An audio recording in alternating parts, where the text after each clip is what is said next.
এখন 1:30 বাজে, জেগে আছি। বন্ধু বান্ধব সবাই এসেছিল, খুব সুন্দর একটা সময় কাটানো হয়েছে গল্প আড্ডা নিয়ে। তো তোমাদের সাথে শেয়ার করা হয়।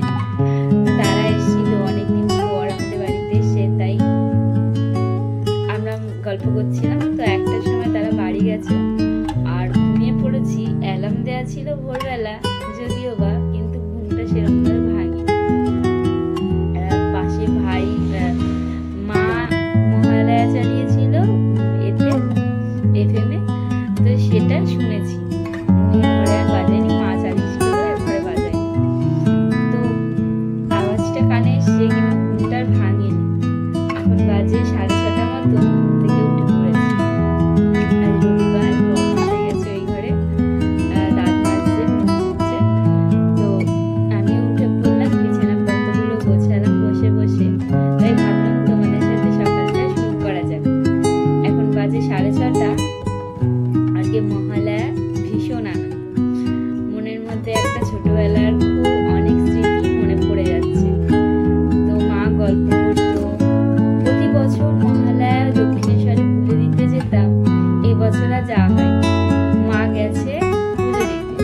আমাদের এখানে চামুন্ডাতলা মন্দিরটা তোমরা হয়তো অনেকেই জানো, সেখানেই গেছে পুজো দিতে। আর আজকে মেয়েও গেছে মায়ের সাথে। আমি উঠে পড়লাম, তাই সকাল সকাল সব সমস্ত কাজ সেরে নিই, ঘর পরিষ্কার করে নিই। ঘর অবশ্য ঝাড়া হয়ে গেছে। আজকে মহালয়া, আমি আর ঘরে হাত দেবো না ঝাড়া ঝুড়ি। মহালয়ার পর থেকে ঘর আমি ঝাড়ি না, তাই আগেই আমি ঝেড়ে নিয়েছি। ঘর সমস্ত চাদর মাদর সব পাতা পাতা কমপ্লিট হয়ে গেছে। তো ভেবেছিলাম আজকে চুল কাটতে যাই, রবিবার চুলটা কাটতে যাবো, ভুরু তুলতে যাবো, পার্লারে যাওয়ার কথা। কিন্তু আবার ভাবলাম যে আজকে একটা শুভ দিন, মহালয়া, চুল কাটবো, রবিবার হলে তো কি হয়েছে, তাই আজকে আর চুল কাটতে যাবো না। বুধবার দিনকে যাবো চুল কাটতে। চলো সমস্ত কাজ সেরে ফেলি, আর তার সাথে সাথে তোমরা সঙ্গে থাকো, দেখতে থাকো। অবশ্যই কমেন্ট করো, লাইক করো, আর যদি নতুন হয়ে থাকো অবশ্যই চ্যানেলটা সাবস্ক্রাইব করে দাও। চলো আজকে সকালটা তোমাদেরকে নিয়ে শুরু করা যাক। ঘুম থেকে উঠেই এখন ছুটছি ছাতু কিনতে, কেননা ছাতুটা আমাদের এখন দরকার। তাই যাই ঝট করে 1-1.5 কিলো আগে ছাতু কিনে নিয়ে আসি। চলো ঘুম থেকে উঠে যাচ্ছি ছাতু কিনতে সকালবেলা। হ্যাঁ, কই এসছে কোন দিকে? ছাতু এলা এসছে, আমাদের এখানে ভাঙিয়ে দেয় ছাতু, নিজে এখানে মেশিনে দিয়ে ছাতু ভাঙিয়ে দেয়।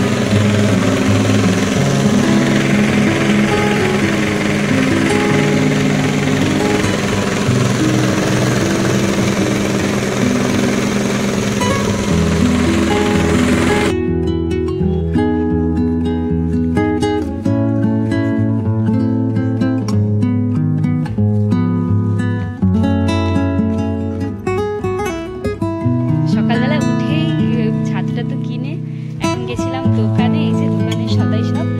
আর তারপরে এখন যাচ্ছি, কারেন্ট আলা এসছে, মানে প্যান্ডেলের কারেন্ট কোথায় লাইট টাইট লাগাবে সেগুলো দেখানোর জন্য।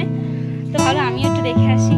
চলো তোমাদেরকেও দেখাই। বৃষ্টি পড়ছে টিপ টিপ করে, দেখো রাস্তা পুরো ফাঁকা, যাচ্ছি।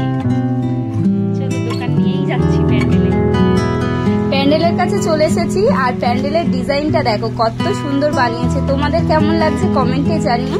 আপাতত কমপ্লিট হয়নি, কমপ্লিট যখন হবে তখন তোমাদের লুকটা সুন্দর করে দেখাবো। আপাতত যেটা হয়েছে তোমাদের কাছে চলে আসলাম একটু শেয়ার করার জন্য। এখনো অনেক কাজ বাকি আছে, আর আজ এসছে কারেন্টের কাজের জন্য। তো কারেন্টের কাজ আজ থেকে শুরু হচ্ছে। তোমাদের কেমন লাগলো কমেন্টে জানাও। এখন এসছি প্যান্ডেল দেখে, তো কেমন লাগলো তোমাদের প্যান্ডেলটা জানাবে। এখন আপাতত পুরো কমপ্লিট হয়নি, পুরো কমপ্লিট হবে যখন ভালো করে তোমাদের লিখতে দেখাবো। তো দোকান থেকে এনেছি বিস্কুট, এক প্লেট চা খাবো, চা খেয়ে তারপরে শুরু হবে বাকি কাজ। এখন বাজছে ওই সকাল 11:30 মতো। সবার টিফিন করা হয়ে গেছে, কিন্তু আমার আর মায়ের এখনো জল খাবারটা খাওয়া হয়নি। তাই আমাদের দুজনের মতন একটু চা করব, আর করব একটু লুচি। আজকে সকালবেলায় ঘুম থেকে উঠে গেছিলাম ছাতু টাতু কিনে, গেছিলাম প্যান্ডেল দেখতে। প্যান্ডেলটা খুব সুন্দরভাবে তৈরি হচ্ছে। আর আজকে শুরু হচ্ছে কারেন্টের কাজ, সেটাও দেখে আসলাম। আর বাড়ি এসে চা বসিয়েছি আর করছি এখন একটু লুচি, আর সকালের তরকারি রয়েছে। আজকে সকালে সবজি রান্না হয়েছে ছোলা আলুর তরকারি। ছোলাটা আগের দিন রাত্রিরে জলে ভেজানো ছিল, আর আজকে সকালবেলা সেটা দিয়েই আলু দিয়ে তরকারি হয়েছে। আর তার সাথে একটু লুচি করছি, বেশ ভালো লাগে কিন্তু খেতে। চলো সকালে জল খাবারটা খেয়ে নি, একটু চা খেয়ে নি, সকালের এনার্জিটাও পেয়ে যাব। তার সাথে বাড়িতে অনেক কাজ আছে, সামনে পুজো, তার মধ্যে সমস্ত কাজ করে নিতে হবে। ভাবছি একটু ফ্রিজটা আজকে মুছে নেব। সকালে জল খাবারটা খেয়েই রান্নাটা ভাবছি বসিয়ে দেব। এখন বাজে ওই 11:15 মতন। সকালের জল খাবার খেয়ে বসে পড়েছি আমি আর মা দুজনে মিলে রান্না করতে। বসিয়েছি ভাত, রয়েছে প্রেসারে ডাল সিদ্ধ হচ্ছে, এদিকে কাটা হয়েছে টমেটো কুচি, পেঁয়াজ কুচি, লাউ। এই যে লাউটা ওখানে রাখা হয়েছে, বাসনটা হাতের কাছে পাইনি বলে তাই ফিরে ওখানে রেখেছি গ্যাসের উপরে। আজকে অনেক কিছু রান্না হয়েছে, যেমন হয়েছে ও কি করলেন, এটা মাংস কোথায় পেলেন? ও ডিমটা ওপরে তো দাঁড়া দিচ্ছি। দুপুরবেলা আজকে অনেক রকমের পদের রান্না খাওয়ার পর ঘুম দিয়েছিলাম। ঘুম দেওয়ার পরেই আকাশের বিদ্যুৎ চমকানোর আওয়াজ পেয়ে ছুটে এসেছি ছাদে। পুরো আকাশ একদম অন্ধকার হয়ে শুরু হয়েছে বৃষ্টি পড়া। এখন বাজে বিকেল 5:30 মতন, আর মনে হচ্ছে এখন একেবারেই অন্ধকার নেমে এসেছে। ছাদ থেকে নেমেই চলে এসেছি ঠাকুর ঘরে, এসে ভগবানের সেবা দিলাম। এখন বাজে 6:30 মতন।